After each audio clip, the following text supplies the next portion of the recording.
was concentrating on filming you properly, so I didn't listen to all what you were saying. I don't know too much about the Irish politics, but yeah, do you think you would do a better job than, or no, what do you think did Fine Gael do wrong, like, you know, or what could have you done better than Fine Gael?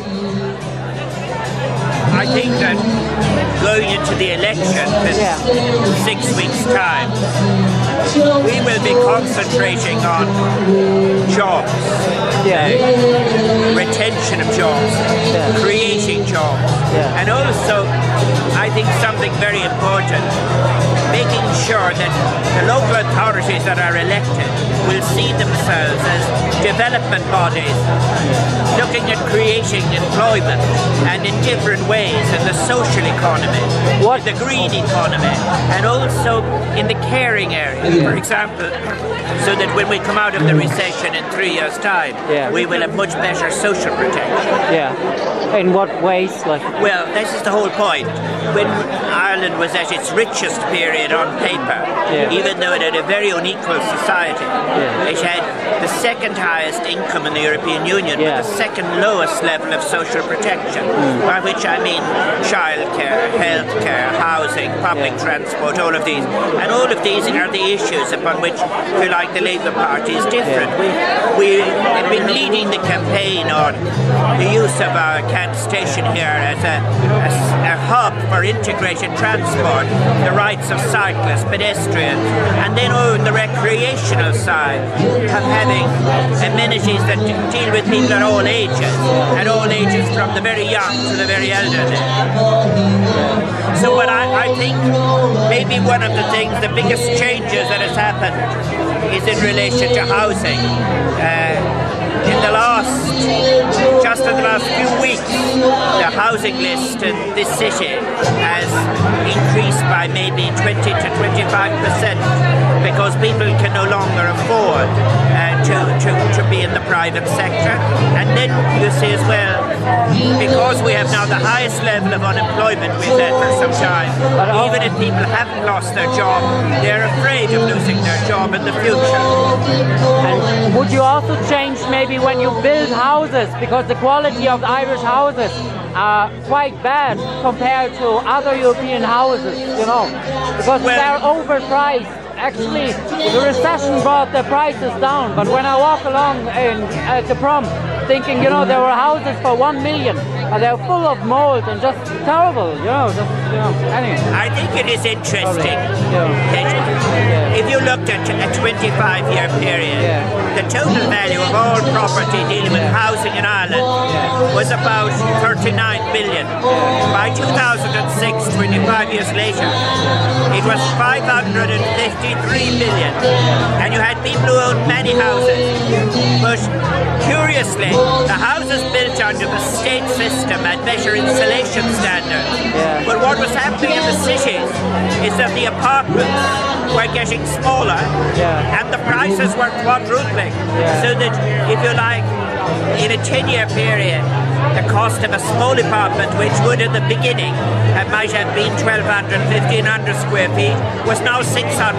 But the price had increased by a factor of 800%. So it's absolutely right.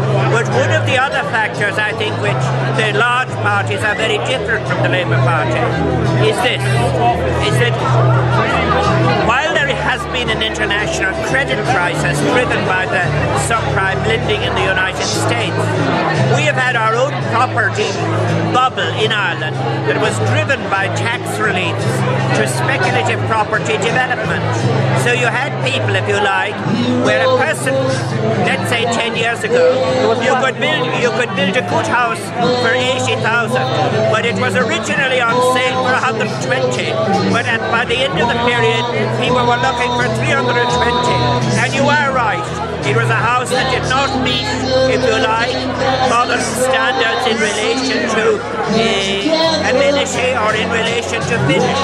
And what about, you know, the companies, the breaks for the American industry and other foreign industries? They got so much tax breaks, whereas like small businesses like had to pay more tax or had no tax breaks.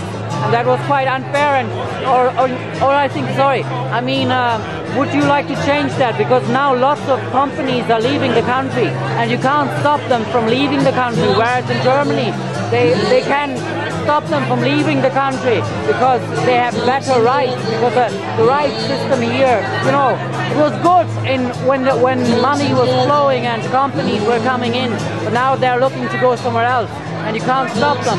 You know, some might decide to stay here, and small companies, some are annoyed, like, well, we're annoyed. So I think it's very interesting.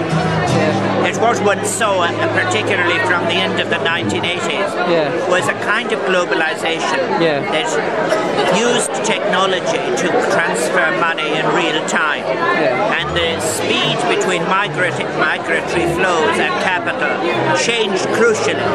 So therefore what you had was a kind of wild capitalism that was driving a kind of globalization that had very little restraint or regulation on it. It is that has actually created the crisis.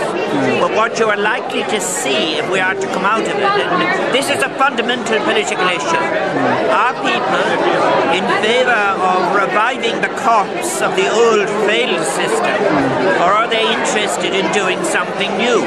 I think what you will now see, and you could see, is a kind of globalization that was driven by an ethical consideration of different forms of economy.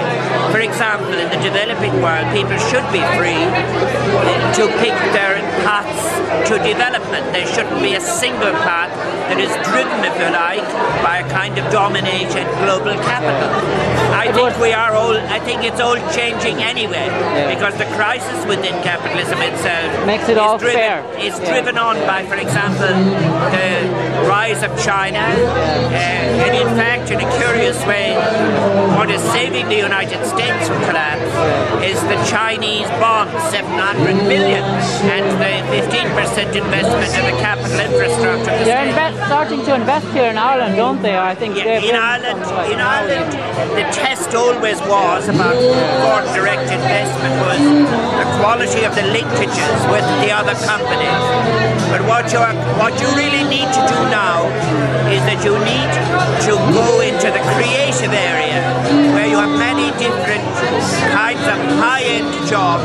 But the other thing in the Irish case is interesting, is you need to expand the social economy. Much of what's happening in the caring area, for example, has to be recognised as real work. You also need to respond to sustainability and ecological responsibility by redefining work in time and space, regarding work as something that is human rather than something that is sold in a traded market for the external economy. These are all immense ethical, moral challenges, but I think that what you must really see is, at the end of the next decade, is the restoration of the connection between ethics, philosophy, politics and economics.